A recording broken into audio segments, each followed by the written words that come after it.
Now, once you've taken into consideration what you need to have personally, your timeline, and your life plan, the next thing you've got to do is figure out how you're going to pay for this dream business. And here's a hint, ladies, it's going to come from your right or your left pocket. Banks do not loan money to start up businesses, so you've got to figure out where you're positioned financially to start this business. So first thing you got to think about is your 3 pots of money you need to have set aside before you even start. Number one, you need to have an emergency savings account for your household. Number two, you're going to need to set aside the first year of operating capital for your business.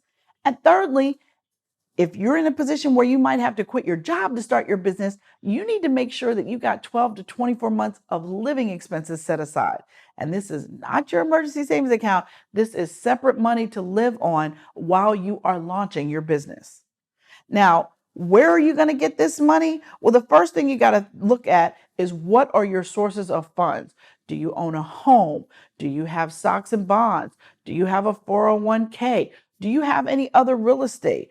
You've got to look at all of your assets to figure out what you can liquidate or turn into cash that you can invest in your business.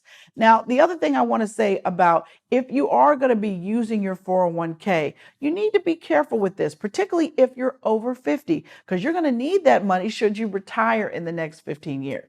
If you're younger than that, hey, I say go for it. Do what you got to do to invest in your business, because if you're not willing to invest in yourself, best believe no one else is going to.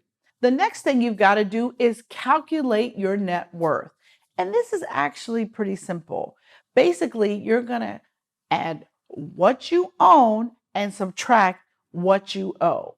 So in other words, you're going to look at what you own in real estate, investments, savings, and cash, and basically subtract any debt that you owe. And that is how you calculate your net worth.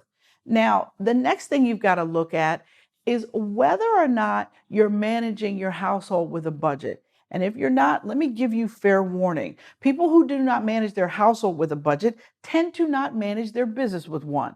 And businesses need to be run based on up-to-date financial information. So you might want to start using a budget, because you're going to need to use a budget in your business too.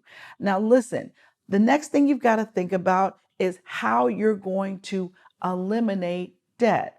Now, the number one thing I like to tell people to do is, if you're not currently using a budget, track your expenses for 30 days. I mean, every receipt, everywhere you go, track all of it. And the reason why I have you do this is because I want you to see all the places where you waste money in a month and how you can tighten up your budget and use that money, set it aside to launch this business. Now, here's some of the other things I need you to stop doing if you're serious about saving money to start your business. Number one, I need you to stop buying your lunch at work every day. You need to figure out how to pack a lunch the night before and take it to work. And let me tell you something else you probably need to stop doing. I know you might like to hang out with the girls on Friday night in the club or in the bar, but listen to me. Drinks are cheaper when you pour them for yourself at home. Invite some girls over, have everybody bring a bottle, and you guys will have just as good a time, but it will not be running up your credit card bills doing it. The other thing you got to think about not doing anymore is retail therapy. We are good for letting somebody hurt our feelings and going out and buying something we don't need and can't afford. You need to figure out another way to deal with stress or a bad day. Try taking a bubble bath, or going to the gym, or calling up a good friend and just laughing or crying if you need to. But retail therapy is nothing but driving up your credit card bills. And I already told you that we need to get that number going back down. The other thing I want you to think about is those of you that have that latte a day habit. All right, I need you to stop swinging by Starbucks and Dunkin' every day. I want you to get you a Keurig at home and make you your coffee and take it with you. I want you to be a spare room tycoon. And the only way you're going to be able to do it is if you stop spending more than you earn and if you figure out how to save more. That is the key to starting a business, because let me tell you this, people who have savings have options. People who live paycheck to paycheck and are always broke, gonna always be working for somebody else. Know that.